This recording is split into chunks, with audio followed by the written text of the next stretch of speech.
Okay, Welcome fine. back It's all to good. another episode of the Weekly Mash, where we spotlight incredible authors, indie gems, and stories that steal our hearts. Today, we're super excited to welcome romance author NC Barton, the brilliant mind behind The Now and Forever. I'm so excited just by the title. It's like already caught me in. If you've ever wondered what happens when a perfect day turns into a decade-long what ifs, this is your book. Telling you. Like I said, I'm already in it. Think small town Oregon coast, which is super close to us, so that's exciting. Second chance romance that's been waiting 10 years. Oh, the banter. And just enough chaos from a writer who doesn't quite remember, or maybe does. You guys, welcome NC on here. We're so excited to have you. NC, would you like to give a quick introduction of you and your book while I get my life together? Sure. Thank you. Thank you so much for having me.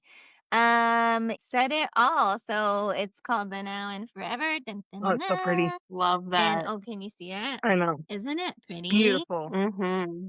It's set on the Oregon coast because that is the best place in the world, in my opinion.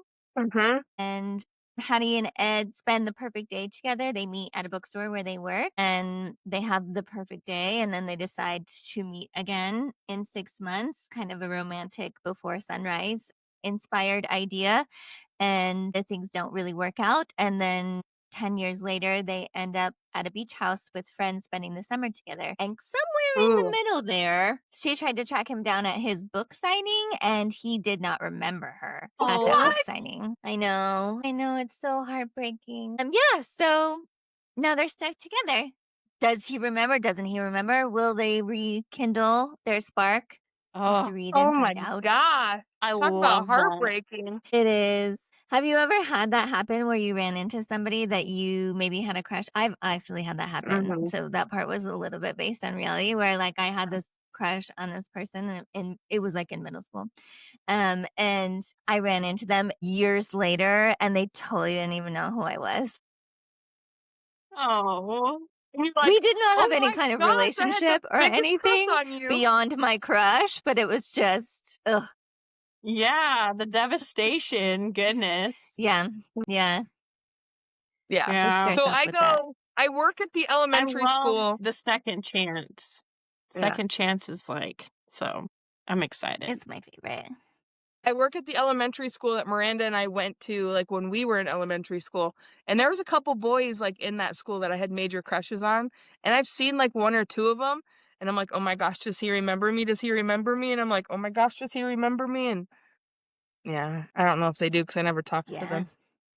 It's always weird, like, even, like, I ran into this person and they were friends with my friends because they had stayed in touch, but we did not stay in touch, and I was like, "Do I say hello?" You know, insert name, because I know your name, because I know your full name, because the Mhm. crush was deep, or do Yeah. I just pretend like I don't know you either? That's a dilemma. I know, Mhm. it was. I just pretended. Yeah, I I probably don't would too. remember you. Yeah. Yeah. Mhm. That'd be Oh me. I gosh. don't know who you are. Oh, we had science together in high school? Where'd you sit? I did not know that. That's brand new information to me. It wasn't the Yeah. third row from the back on the left-hand side.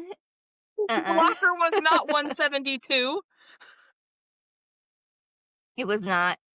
No. Oh my goodness. NC, for listeners who are new to you, can you give us a quick author elevator pitch? So we heard about the book, but who are Mhm. you? Who is NC Barton as a writer? Yeah, so I started writing in like 2021, post-pandemic, post having a baby. And my baby was born in July 2020. So it was kind of a weird thing because it was like everything was shut down. My whole identity changed. And it was always something that I thought that I was going to get to, like something I thought maybe I wanted to do one day. And I lost some people close to me. And I was like, maybe I don't have one day to just do this Yeah. whenever. Maybe I should just do this right now. And I was kind of struggling just with grappling with our new reality and with my new reality. And so writing was a really amazing outlet for me to be like processing those feelings. Like my first book, no one is ever going to see, but it was also a breastfeeding mom was the like main character. And I processed a lot of emotions like through that. It was a murder mystery through Oh, that. And I yeah, it wasn't was different. expecting that when you said breastfeeding mom, then you're like murder mystery. Also a murder mystery.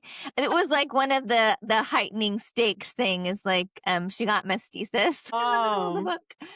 Anyway, but no one will ever read that. But then I kept writing and I kept learning, and there was kind of a steep learning curve for me because it was something I was good at when I was a kid that I then never nurtured yeah. and like completely ignored. And so there was a big learning curve of like, I need to learn this skill because I don't know it.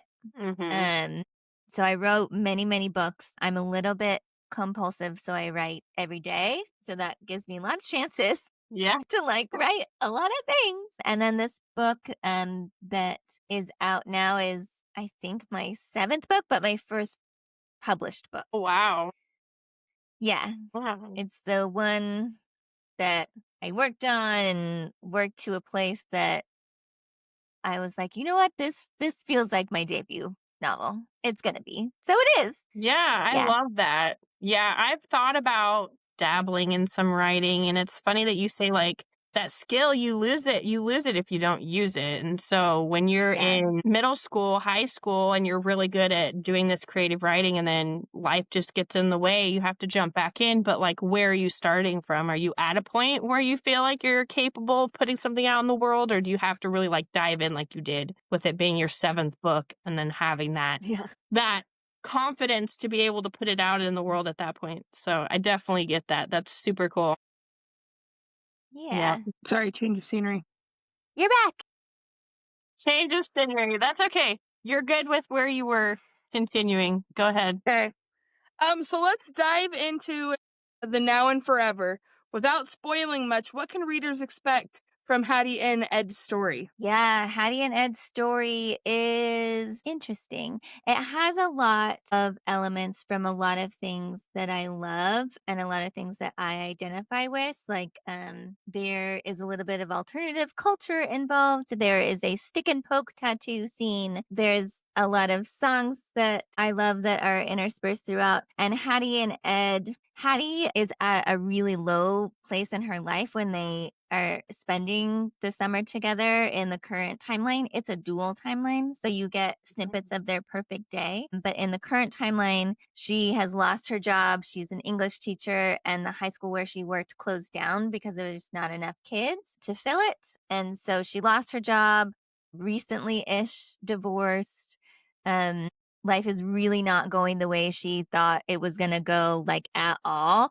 And she always spent the summers out with her grandma, out kind of like near the Oregon coast, but not where she goes. And she decides to spend the summer with her two best friends and their partners. And then Oh, it's one of the best friend's partners that invites Ed. So she doesn't know that he's going to be there. And Ed is a pretty successful writer. He's a tough nut to crack. He's a child from an addictive mother. She's an alcoholic. She has a hard time holding down a job. And he kind of has walls built up to protect himself because he has himself to rely on to get through, you know? hmm, And so that's kind of like a tricky thing for them to navigate because how do you get close to somebody right.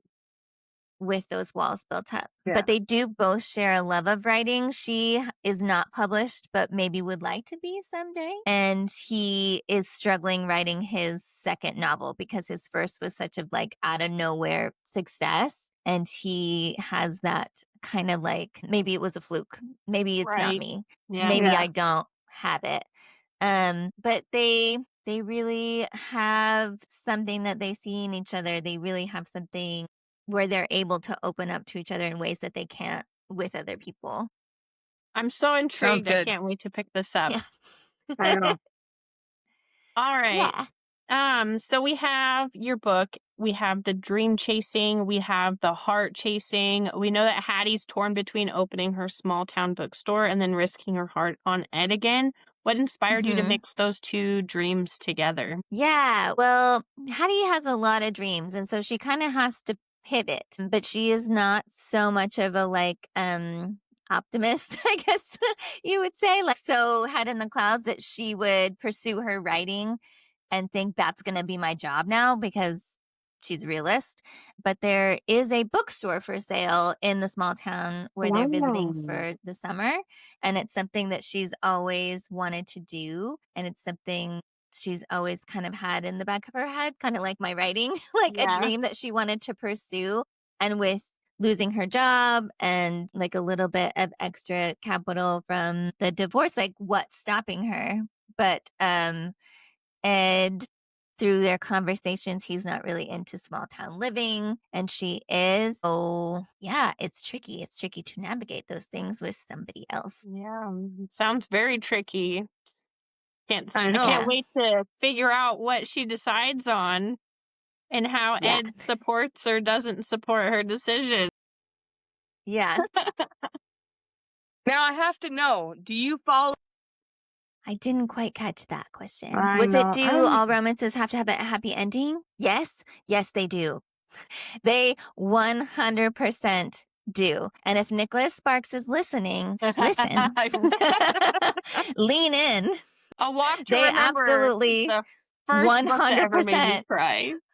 Oh my gosh. Name any of them.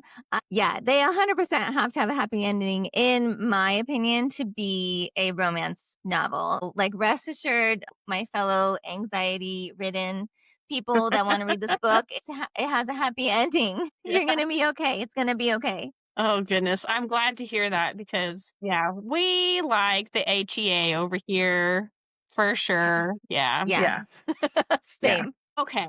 Yeah. If the Now and Forever was turned into a movie, who would be your dream cast Mm-hmm. for Hattie and Ed? Yes. Oh, yes. Let's talk about this. So, for Hattie, it would be Dakota Johnson. Hattie has long, dark brown hair, bright blue eyes. She's a little bit sarcastic. She's a little bit quick, but she's very sweet. She would totally bring a dog on a podcast of Good Hang if she ever did it, but she doesn't have a dog in the book. But it would definitely like 100% be Dakota Johnson. Ed is trickier. I've been trying to think of who would play Ed, and that one's harder for me to figure out.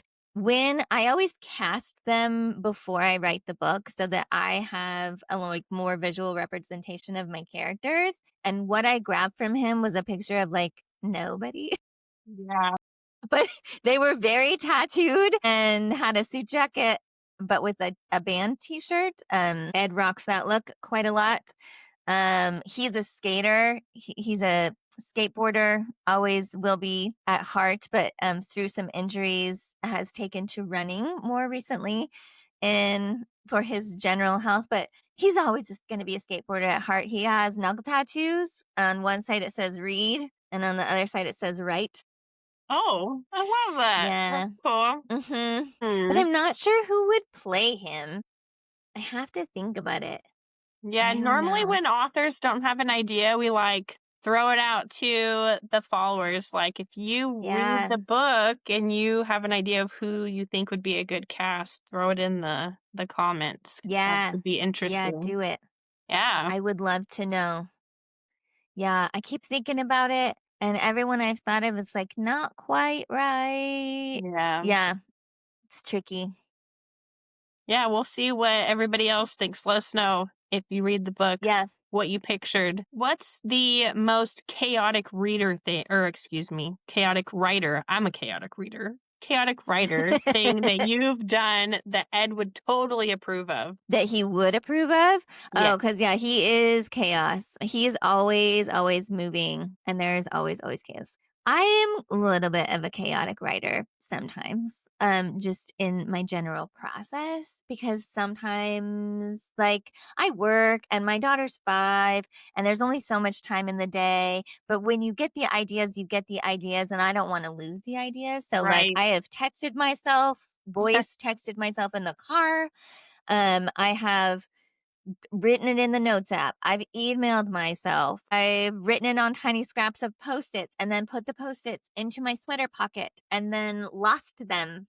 I have done I should think of like one method of like when I'm not next to my laptop, what I do is I do this, but I don't. And I swear it's different every single time. Yeah. I text myself quite frequently. The voice text in the car. Yeah. I did get that one. I do that one a lot. That's a great idea. I've actually seen other writers that have done that, like IA Dice. I don't know if you're familiar with her, but she writes more like mafia romance type books. But Mhm. she had a point a few months ago where she had to get surgery on her neck because of like writing so much. And Yeah. so she was trying to find a way that she could still put stuff down. So she's like carrying around this recorder with her all the time so she can get Yeah. everything down and not forget, since she can't just sit and type like she's used to. So, Yeah. yeah, whatever method works for you, chaos or Yeah. not, whatever works, I think is Totally. great. Yeah. Let's see. I lost on my script where we were. It's okay. Can you tell us where our followers can find you and more about your work? Yes. I am on Instagram. It's at NC Barton Writes. I'm also on TikTok at NC Barton Writes, and at NC Barton Author, because I don't understand TikTok. I don't either. Don't worry, I'm learning. Okay. I like locked myself out of my account and then I started a new account, but it wouldn't let me take my name because it was already an account, right? Right. So now I have like 2 accounts. And then I started another account because I also really love to crochet. I was like, maybe I'll Yeah. start one for crocheting and love of audiobooks, but then I just kind of immediately abandoned that one. So anyway, you can find me at those places.